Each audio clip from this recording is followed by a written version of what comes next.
Hey guys, what's going on? Garrett with Executive Training Group, and I'm here to talk about a different type of rifle build that I am experimenting with. Obviously have more time that I need to put behind it, but off of my initial couple times taking it to the range, running it a little bit, it's something that just kind of dawned on me as I was trying to make good use of the 1-6s and the 1-8s. And so I kind of want to just informally break this rifle build down to you guys.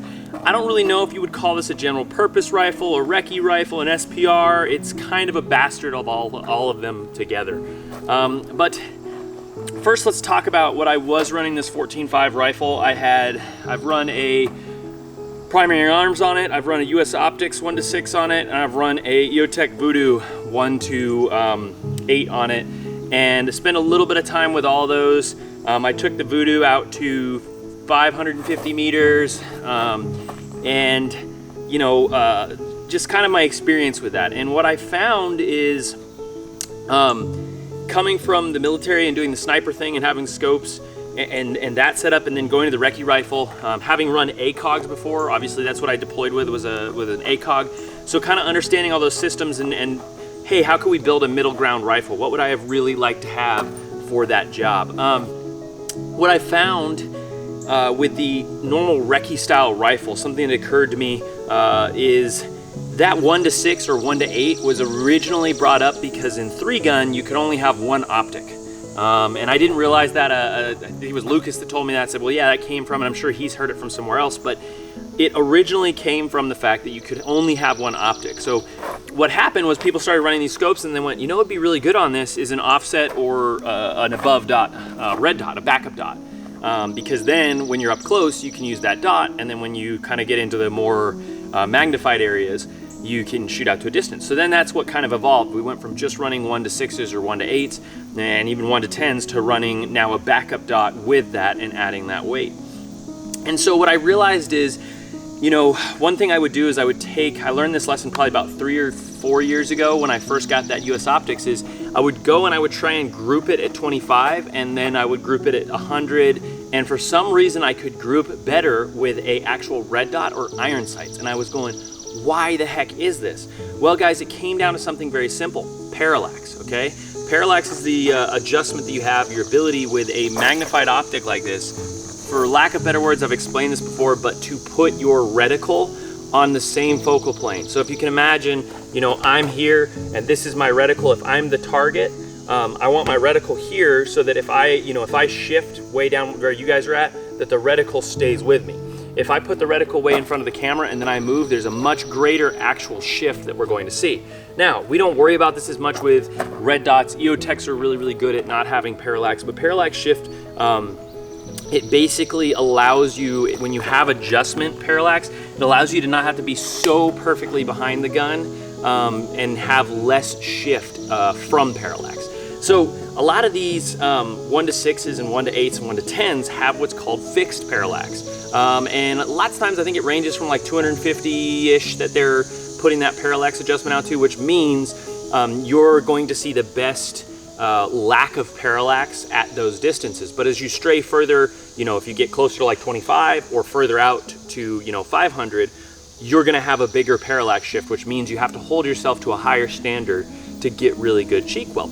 So guys, I was running that the Voodoo, and I was teaching a class in Michigan, and I was running this lower mount right here. I like these. I think this is an Absolute Co-Witness. Might be a lower 1/3. I think it's like right at 1.5. I like these mounts for scopes because you have to press your cheek really hard into the buttstock, and it gives you a consistent spot to stay behind your optic. You can still get that with like your lower 1/3 or even your 1.7s, but when you get closer to you know, like 193 or even the 226 and some of these taller mounts, you kind of lose your ability to get right behind and have that consistent cheek placement. Better for when you're shooting up close because you can keep your head kind of straight up. I get that.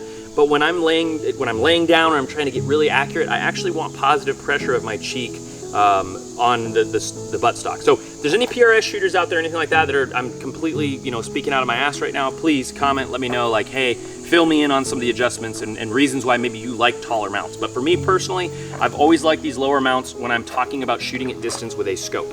Because it gives me something really firm to know that I'm directly behind that, behind the scope. So because I had it in this, the Voodoo in this low mount, what ended up happening was as we were shooting some low light, and I couldn't see scope shatter, we were shooting C-zone steel, I think, at about maybe 15-ish yards, and I was basically just trying to demo transitions, you know, boom, boom.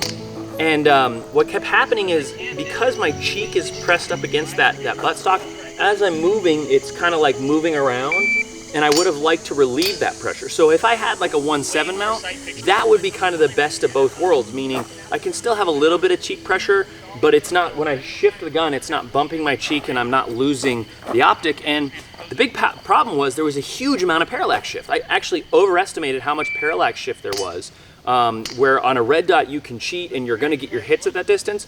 With that 1-power scope, you really need to be, you have a tighter area, margin for error to be behind that.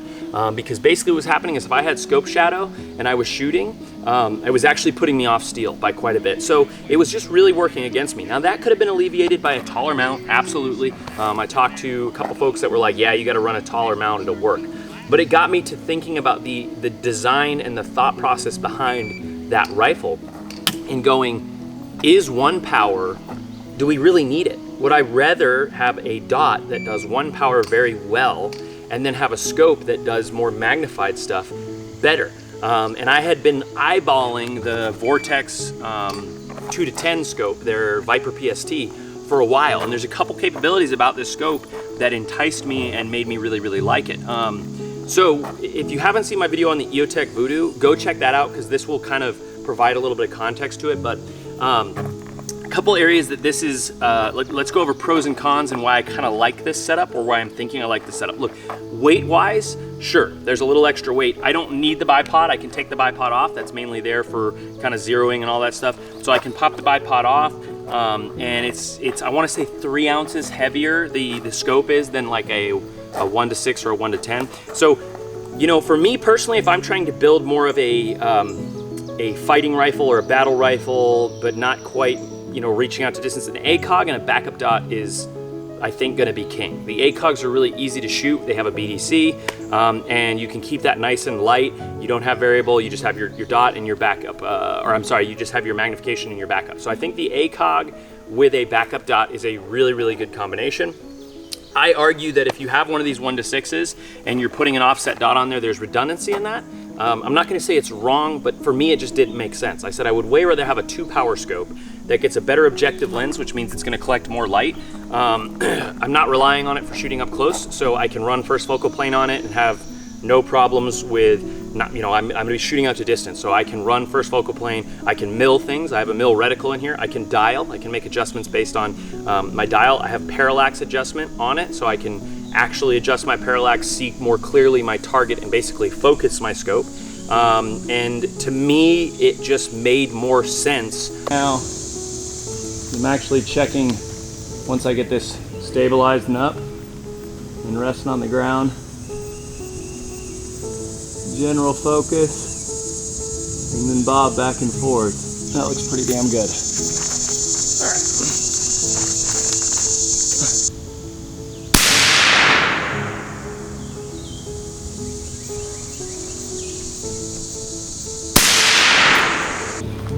Let's go take a look at those. All right, so here's our group. Just to give you guys reference, this is my hand.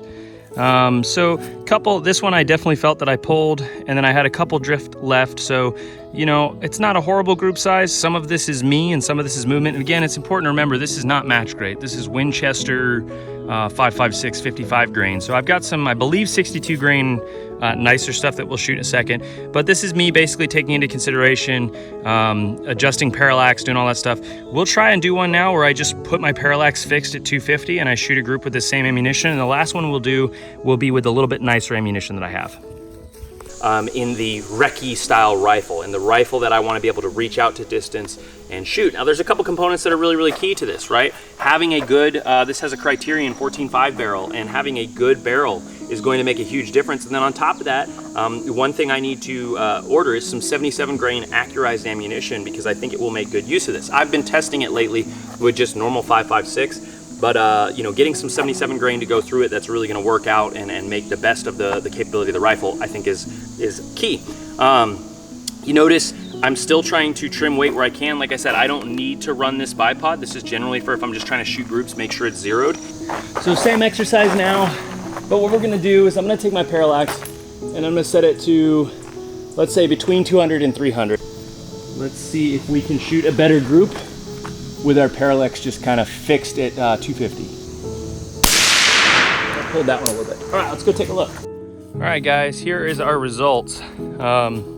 Shot, I think, one less round here, but you can definitely see I've got one in the black here, so actually, no, my round count was good. One here, one here, one here, one here, one here, one here. The two groups next to each other at 100 meters, okay? Keep this in mind. And that is your difference here. We had two drop down low, one out a little bit wide at 100 meters. So you can imagine that Parallax, what it will do even further and further and further. I was seeing reticle touching this every single time.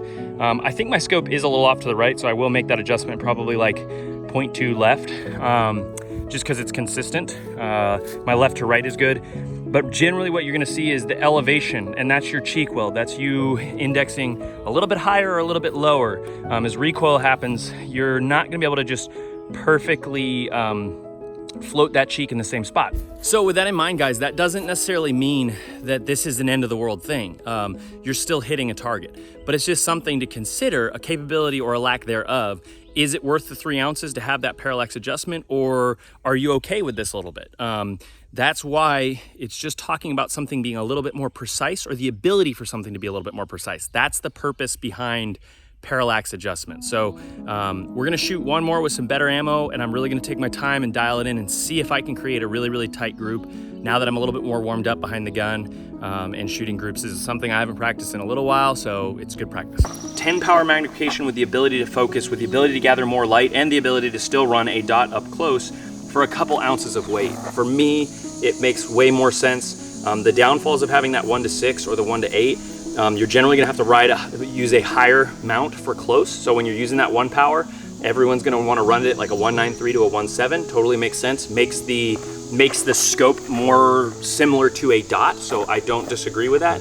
But the downside is now when I go to shoot out to 500, 600, that getting my cheek weld is gonna be a little less consistent, means that I might start throwing some of those shots based on having a little bit more Parallax. Now, all of this you can train through, guys. By all means, I'm not saying that with a 1 to 6 or a 1 to 8 or even a 1 to 10, you can't get out there and hit targets at that distance. You can, you'll get good at it.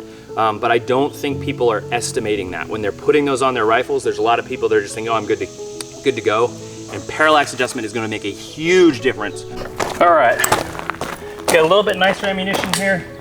Still not what I would call match grade, but this is gonna be a 62 grain, I believe IMI. You can see paired with the Criterion. The Criterion barrels are very accurate with any run-of-the-mill ammunition, which is one of the things I really like about them.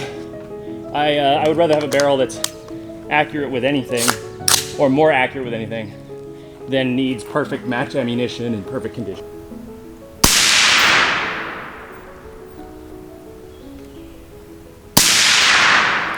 All right, let's go take a look at that. All right, so here we go. These ones I'm gonna put on myself. These are me pulling shots. This is the ones out of the 10 that would say I felt pretty solid on. I had a couple that I felt that I pulled low and left, and a couple that I felt that pulled high.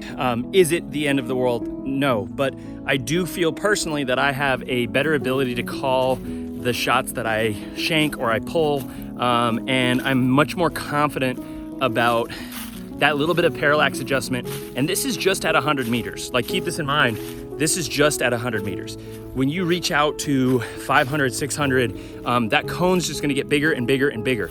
The consistency of your Parallax shifting on you a little bit, totally something you can work around, and it's not the end of the world, but it's something to keep in mind. To me, if I have a rifle that I wanna be able to reach out to those distances with, I'm gonna be a little bit more comfortable doing it with something that I can adjust my Parallax. I know my holds, I have a mil reticle, so I can just range estimate all those things. It's more of a precision rifle, maybe a little bit more up the line of the SPR. But if I'm trying to build like a battle rifle, I want a BDC, I want a red dot, and I want it to be light. So for me, instead of a 1 to 6, I'm probably gonna go with the ACOG with a backup dot on it. Both of those are really rugged. You can beat the tar out of them and they'll continue to work for you.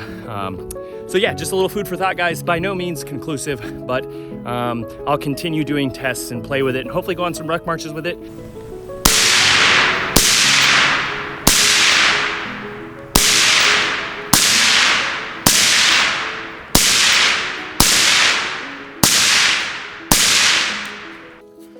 All right, there we go. There's our headshots. So this is me probably adjusting a little bit of position, firing as the reticle. When I'd fire, it'd kind of drift out here and I'd drag it back in. So those are me just firing off a little bit sooner rather than later.